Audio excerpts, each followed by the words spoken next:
నమస్తే. నేను సిరి. ఒక వారం రోజుల నుంచి మనం చూసుకున్నట్టయితే బెట్టింగ్ యాప్స్. సో ఈ యాప్స్ గురించే కావచ్చు, ఈ యాప్స్ ప్రమోషన్ చేసే వాళ్ళ గురించే కావచ్చు, ఎక్కువగా వినిపిస్తున్నవి పేర్లు. చాలామంది సెలబ్రిటీల పేర్లు వినిపిస్తున్నాయి. ఆ తర్వాత యూట్యూబర్స్, ఆ తర్వాత ఇన్ఫ్లుయెన్సర్స్ పేర్లు వినిపిస్తున్నాయి. మరి ఈ బెట్టింగ్ యాప్స్ని ప్రమోట్ చేయడం వల్ల ఆ సెలబ్రిటీస్ అయితే బాగానే సంపాదించుకుంటున్నారు, కానీ మరి వాళ్ళని నమ్మి ఈ బెట్టింగ్ యాప్స్లో డబ్బులు పెడుతున్న వాళ్ళ సంగతి ఏంటి? వాళ్ళు అమాయకులా, లేకపోతే ఈజీగా మనీ వస్తుందని చెప్పేసి అత్యాశకి పోయిన వాళ్ళ? కానీ మొత్తానికైతే కొంతమంది అయితే ప్రాణాలు పోగొట్టుకుంటున్నారు. మరి దీన్ని స్పందించడానికి ఈరోజు మనతో పాటు ఉన్నారు ప్రముఖ సీనియర్ జర్నలిస్ట్ దుర్గకుమార్ గారు. నమస్కారం సార్. నమస్తే సిరి, మన వీక్షకులు సార్. ఇప్పుడు బెట్టింగ్ యాప్స్, సజ్జన సార్ లాంటి వాళ్ళను కూడా ట్వీట్లు చేస్తున్నారు, వీడియోలు తీస్తున్నారు. అరే చేయకండి రా బాబు, చాలామంది అమాయక ప్రజలు బలవుతున్నారని చెప్తున్నా కూడా చాలామంది ఏంటంటే ఈ యాప్స్ని ప్రమోట్ చేస్తున్నారు. ఈ ప్రమోషన్స్ చేయడం వల్ల వీళ్ళు పెద్ద పెద్ద సెలబ్రిటీస్ కాబట్టి వీళ్ళకి డబ్బులు వస్తాయి, మాకెందుకు రావని చెప్పేసి వీళ్ళు కూడా, ఈవెన్ చదువుకున్న వాళ్ళు కూడా ఈ యాప్స్లలో డబ్బులు పెట్టి వాళ్ళు మొత్తం సర్వం కోల్పోతున్న పరిస్థితి ఉంది సార్. మరి ఇప్పుడు వీళ్ళ మీద కొంతమంది, ఒక 11 మంది వాళ్ళ మీదనైతే పంజగుట్ట పిఎస్లో కేసులు అయితే నమోదైనాయి. మరి వీళ్ళకి శిక్షలు పడే అవకాశం ఉందా? అసలు ఈ బెట్టింగ్ యాప్స్ని ఎందుకు, అంటే వీళ్ళకి భారీ మొత్తంలో డబ్బు ముట్టడం వల్లనే మరి వీటిని ప్రమోట్ చేస్తున్నారా ఏంటంటారు సార్? అసలు ఇప్పుడు సిరి, ఈ మధ్యకాలంలో సమాజంలో చాలా మార్పులు జరుగుతున్నాయి. అసలు జీవితమే ఒక పోరాటంగా మారిపోయింది. గతంలో ఒక 30-40 ఏళ్ల క్రితం ఉద్యోగం తెచ్చుకుంటే ఒక 500-600 రూపాయల ఉద్యోగం అంటే చాలా గొప్పగా ఫీల్ అయ్యేవాళ్ళు. దానికి తగ్గట్టుగానే వాళ్ళు ఖర్చులు కానీ బడ్జెట్ కానీ పెట్టుకునేవాళ్ళు. ఇప్పుడు చాలా కన్జ్యూమరిజం పెరిగిపోయింది. ప్రతి ఆన్లైన్ షాపింగ్ అనేది పెరిగిపోయింది. మనకు అవసరం ఉండా లేకపోయినా ఒక 10 వాచీలు, లేకపోతే జ్యువెలరీ, ఇలా ప్రతిదీ అసలు అవసరం లేని వాటిని కూడా టెంప్ట్ చేసే విధంగా అడ్వర్టైజ్మెంట్ కన్జ్యూమరిజం అనేది పెరిగిపోయింది. మనుషుల కోరికలు కూడా గుర్రాల్లాగా పరిగెత్తుతున్నాయి. అప్పటికి ఇప్పటికీ సమాజం యొక్క దృక్పథమే మారిపోయింది. జీవన సరళి మారిపోయింది. గతంలో ఎంతకైనా ఒక సింపుల్గా బ్రతుకుతూ ఆ కుటుంబం అంతా తృప్తిగా తినాలి, ఒక యావరేజ్ హౌస్లో ఉంటే మాకు చాలు, ఇదే స్వర్గం అనుకునేవాళ్ళు. ఇవాళ ఎంత లగ్జరీ హౌసెస్ వస్తున్నాయో, ఎన్ని లగ్జరీ ఫెసిలిటీస్ వస్తున్నాయో, ఎన్ని వస్తువులు మనకు అవసరం లేని కూడా మనం కొనుక్కుంటున్నాము అనేది మనం ఆలోచించుకోవాలి. ఒక్కొక్క మధ్యతరగతి గర్ల్ ఇంట్లో కూడా 10 రకాల హై కాస్ట్ పెర్ఫ్యూమ్స్ కూడా ఉంటున్నాయి. అంటే మనం ఎంత డీప్గా ఆలోచించాలి, ఆ డబ్బులు ఎక్కడి నుంచి వస్తున్నాయి. అలాగే ఆర్నమెంట్స్, తర్వాత డెకరేషన్కి సంబంధించిన లిప్స్టిక్స్ కానీ, లేకపోతే మేకప్ కానీ, లేకపోతే వాళ్ళ డ్రెస్సెస్ కానీ, ఎన్ని రకాల షూస్ మెయింటైన్ చేస్తున్నారు. అసలు వాళ్ళు సినిమా స్టార్లకి మించిపోయి కూడా గతంలో మీకు గుర్తుందో లేదో అంతులేని కథ అని ఒక సినిమా బాలచంద్ర తీశాడు, జయప్రద కమల్ హాసన్తో. ఆ కుటుంబంలో ఎలాంటి బాధలు ఉన్నాయో ఇవాళ కూడా సమాజంలో. జయప్రద ఉద్యోగం చేస్తుంది కాబట్టి ఆమె ఒక మోడర్న్గా అవసరం ఉన్నా లేకపోయినా సమాజంలో బ్రతికేందుకు ఆ ప్రయత్నం చేసింది. ఇప్పుడు అంతకి 100 రెట్ల డెకరేషన్ కానీ అన్నీ కూడా పెరిగిపోయినాయి అంచనాలు. ఇలాంటి పరిస్థితుల్లో ఈజీ మనీకి అలవాటు పడ్డారు. రకరకాల మోసాలు జరుగుతున్నాయి. ఈ మోసాలకి చేసిన వాళ్ళు పెద్ద పెద్ద ప్యాలెస్ల్లో బతుకుతున్నారు. వాళ్ళకి ఆదాయం ఎక్కడి నుంచి వస్తుందో ఎవరికి తెలియదు. కానీ బాధితులైన కుటుంబాలు సామూహిక ఆత్మహత్యలు చేసుకుంటున్నారు. వాళ్ళకి ఎందుకు చేసుకుంటున్నారో కూడా వాళ్ళ దగ్గర కుటుంబీకులకు కూడా తెలియట్లేదు. వాళ్ళకి చెప్పలేకపోతున్నారు, ఇంత మేము మోసపోయాము, ఫలానా సాట మోసపోయాము అని. మోసాలు కూడా అనేక రకాలుగా జరుగుతున్నాయి. మ్యారేజ్ రూపంలో, ప్రపోజల్గా రూపంలో జరుగుతున్నాయి. లేదు మీరు ఇవాళ ఈ వస్తువుకి ఇంత కడితే తర్వాత అంతిస్తామని, లేకపోతే ఎన్నో రకాల టెంప్టేషన్స్తో డబ్బులు కట్టించుకుంటున్నారు. వీళ్ళు కూడా ఆ టెంప్టేషన్కి లోన్ అయ్యి అప్పులు తెచ్చి మరీ కడుతున్నారు. తీరా మోసపోయిన తర్వాత సొంత తల్లిదండ్రులకి, అన్నదమ్ములకి, అక్క చెల్లెళ్ళకి కూడా చెప్పుకోకుండా బకెట్లో పిల్లల్ని ముంచేయటం, లేకపోతే ఉరేసేయటం, విషం ఇవ్వటం, కుటుంబాల వారీగా చనిపోతుంటే ఆశ్చర్యపోవటం, లేకపోతే షాకు గురవటం తల్లిదండ్రులు వంతు అవుతుంది, సంబంధిత బంధువులు వంతు అవుతుంది.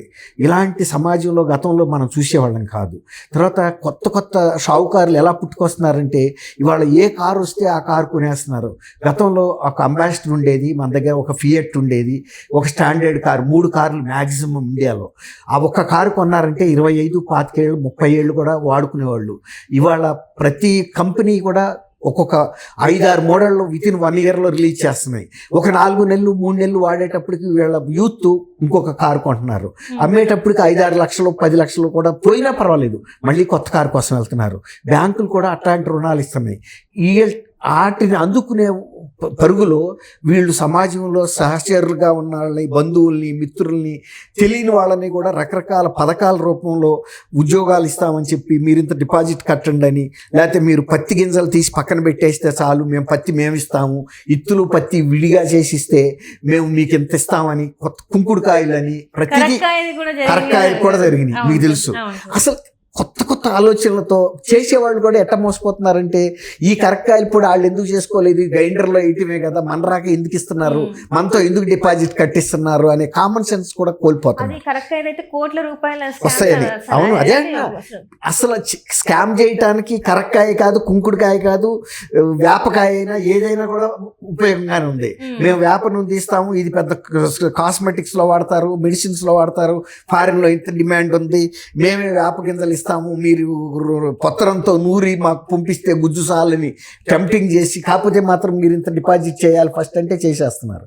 పత్రం మేమే ఇస్తాము, వేరు వేప గింజలు మేము ఇస్తాం. అసలు మోసం చేయటానికి ఈ రీజన్ ఆ రీజన్ అని లేదు. మోసపోయే వాళ్ళు కూడా అట్లా మోసపోతున్నారు. సమాజంలో దోసుకునే వాడి పని అట్టా ఉంది, ఇది ఇట్టా ఉంది. సరే, మన సోషల్లో దీనికి ఇది గ్యాంబ్లింగ్ యాప్స్, ఇది ఏంటంటారమ్మా, మన బెట్టింగ్ యాప్స్ పరిస్థితి. ఆన్లైన్ బెట్టింగ్, ఆన్లైన్ షాపింగ్ లో ఎంత మోసాలు జరుగుతున్నాయో తెలుసు. దానికి తోడు ఇంకోటి ఏంటంటే, ఇవాళ ఆ బెట్టింగ్ ప్రమోషన్ చేయటానికి చాలా మంది సెలబ్రిటీస్, సో అంటే వాళ్ళు సినిమాల్లో యాక్ట్ చేస్తూ, సీరియల్స్లో యాక్ట్ చేస్తూ, లేకపోతే ఇన్ఫ్లుయెన్సర్స్గా ఉండి సమాజంలో వాటిని ప్రమోట్ చేస్తున్నారు. దాని వలన వాళ్ళే చేస్తున్నారు, వాళ్ళే బెట్టింగ్ చేస్తుంటే మనం ఎందుకు చేయకూడదని మామూలు వాళ్ళు కూడా అప్పులు చేసి కోల్పోతున్నారు. ఇప్పుడు మంచు లక్ష్మి, ఆమె ఒక మంచు మోహన్ బాబు, ఆమె జీవితంలో అన్నీ కూడా మ్యాక్సిమం మీరు ఎంజాయ్ చేయండి, బెట్టింగులు చేయండి, పబ్బులకు వెళ్ళండి, ఇలాంటి అన్నీ కూడా ఆమె అంటే ఇక సమాజంలో విచ్చలవిడితనాన్ని ప్రోత్సహించే విధంగా కూడా ఆమె ఇంగ్లీష్లో తెలుగులో కూడా మాట్లాడుతుంది. ఆమె అమెరికాలో ఉండొచ్చింది, ఆమె బొంబాయిలో ఉంటుంది ప్రస్తుతం. చెప్తున్నా, ఒక ఎగ్జాంపుల్ మాత్రమే ఇది, ఆమె ఒకటే చేస్తుందని కాదు. అలాంటి వాళ్ళు కూడా చేస్తున్నారు అంటే వాళ్ళకి నువ్వు బెట్టింగ్ యాప్స్ వాళ్ళు వీళ్ళకి ఎంతో కొంత ఇవ్వకపోతే వాళ్ళు బెట్టింగులు ప్రమోట్ చేయాల్సిన అవసరం ఏముంది? బెట్టింగులతో ఇప్పుడు వాళ్ళ తండ్రి కూడా సంపాదించాడు ఇంత ఆస్తి, ఆయన బెట్టింగుల మీద సంపాదించాడా, సినిమాల్లో నటించి సంపాదించాడు, కష్టపడ్డా ఇంకో రకమైన సినిమాల మీద సంపాదించాడు. కొన్ని పోయినాయి, కొన్ని వచ్చినాయి. అట్లాగే వాళ్ళకు ఒక యూనివర్సిటీ కూడా ఉంది. నిజంగా బెట్టింగుల మీదే కనుక అంత సంపాదన వస్తుంటే వీళ్ళు వ్యాపారాలన్నీ చేయటం ఎందుకు, సినిమాలు తీయటం ఎందుకు? ఆమె కూడా అదే చేయొచ్చు కదా. కానీ వాళ్ళు ఇచ్చే ప్రకటనలు మాత్రం తప్పుదోవ పట్టించేగా ఉన్నాయి. అలాగే విష్ణుప్రియ అనే ఒక ఆమె యాక్టరు, రీతు చౌదరి అని మొన్న ఈ మధ్య ఒక విజయవాడలో ఒక ల్యాండ్ స్కాండల్లో కూడా ఉంది ఈమె. తర్వాత యాంకర్ శ్యామల అని ఆమె వైఎస్ఆర్సీపీ అధికార ప్రతినిధి. అలాగే హర్ష సాయి, పరేషాన్ బాయ్ ఇమ్రాన్ అని ఒక అతను, వీళ్ళంతా యాక్టర్స్. భయ్యా సన్నీ యాదవ్ అని, అలాగే లోకల్ బాయ్ నాని అని, వైజాగ్ అతను, టేస్టీ తేజ అని. బిగ్ బాస్ లో అంటే ఈయన ఏంటంటే సార్, ఒక నార్మల్ ఒక జబర్దస్త్లో వస్తూ, జబర్దస్త్ కామెడీ షోలో వస్తూ, ఇప్పుడు ఏంటంటే ఆయన కొన్ని ఫ్రాంచైజీలు అంటే ఒక టీ పాయింట్ లాంటిది పెట్టేసి ఒక ఫ్రాంచైజ్నే నడుపుతున్నారు. ఎక్కడ నుంచి వెళ్ళి అంటే ఇక్కడ నుంచి వెళ్ళి అని చెప్పేసి మాట్లాడుతున్నారు. యూట్యూబ్లో కూడా ఆయనకు మంచి మంచి ఫాలోవర్స్ ఉన్నారు. అయినా కూడా మళ్ళీ ఇంకా డబ్బులు కావాలి. అది ఇంకా టీకి ఫ్రాంచైజ్ ఏంటమ్మా, టీ పొడి, కాఫీ, అది టీ పొడి, పాలు, పంచదార ఇటువే. గతంలో రాజస్థాన్ వాళ్ళు అల్లం వేసి బ్రహ్మాండమైన ఛాయలు ఇత్తడి గిన్నెలో పెట్టి కాసి 5 రూపాయలకి 6 రూపాయలకి బ్రహ్మాండమైన టీ అన్నారు. వాళ్ళ ఎన్ని బ్రాండ్లు ఉన్నాయో మనకు తెలియదు. వాళ్ళకి ఎవడికాడికి ఒక స్పెషల్ ఫార్ములా అని చెబుతున్నారు తప్ప అందులో రుచి లేదు, పసి లేదు. రేటు మాత్రం 20 రూపాయలు, 25 రూపాయలు, 50 రూపాయలు వాళ్ళ ఇష్టం. తర్వాత ఫ్రాంచైజీస్ ఇవ్వటం, డబ్బులు తీసుకోవటం. ఆడిచ్చేది ఏంటంటే ఒక కియాస్కో ఇస్తాడు, ఒక బండి కుట్ లాంటిది, అంతే. తర్వాత ఆడేదో పెద్ద ట్రైనింగ్ ఇచ్చినట్టు వీళ్ళ క్యాండిడేట్ ని ఇలా దోసుకు తింటాం తప్ప సమాజంలో ఏం లేదు. అలాగే సేంద్రియ, ఇది మన సహజంగా వచ్చే ఆర్గానిక్ ఫుడ్ అని కూడా నేను ఎంతో మంది మోసం చేయటం నేను చూసాను. చూసా. వీళ్ళు పాపం వాళ్ళకి ఏదో ఆర్గానిక్ టిఫిన్లని మేము నేర్పిస్తున్నాం అని చెప్పాడు. కానీ వాడు ఆ 3 లక్షలు 5 లక్షలు తీసుకుంటున్నారు. తర్వాత ఏమో ఎక్కట్లా జనం ఏమో ప్రమోట్ చేయట్లేదు దాన్ని. వాడు మాత్రం 5 లక్షలు కూడా తీసుకుని కొంతమంది లంబాడీ కమ్యూనిటీకి చెందిన వాళ్ళు అట్లాంటి పిల్లలు కొత్తగా వచ్చి వ్యాపారాలు పెట్టుకుని ఇక్కడ దారుణంగా మోసపోయి నాళ్ళు పూర్తిగా నష్టపడిన వాళ్ళు నేను అనేక మందిని చూసా. నేను కూడా వాళ్ళకి ధైర్యం చెప్పేవాడిని, బాబు మీరు ఇది నడవదు నాన్న, మీరు ఎందుకు వాడిని నమ్ముకుని చేసుకున్నారంటే ఆల్రెడీ మేము డబ్బులు ఇచ్చేసామండి అని కూడా చెప్పారు. నేను షాపులు నడక కొన్నాళ్ళు నడిపి అట్టాగట్టే రెంట్లు కట్టుకుంటా ఆశతో, కానీ అవ్వవు. ఇలా మోసపోతున్నాళ్ళు అనేక రకాలైనటువంటి పరిస్థితుల్లో వీళ్ళు ఆన్లైన్ బెట్టింగ్ని ప్రోత్సహిస్తున్నారంటే వీళ్ళ మీద పోలీసులు కఠినమైన చర్యలు తీసుకోవాలి. బెట్టింగ్ యాప్ల మీద కూడా తీసుకోవాలి. ఇది మా పరిధికి మించింది అనడానికి వీల్లేదు.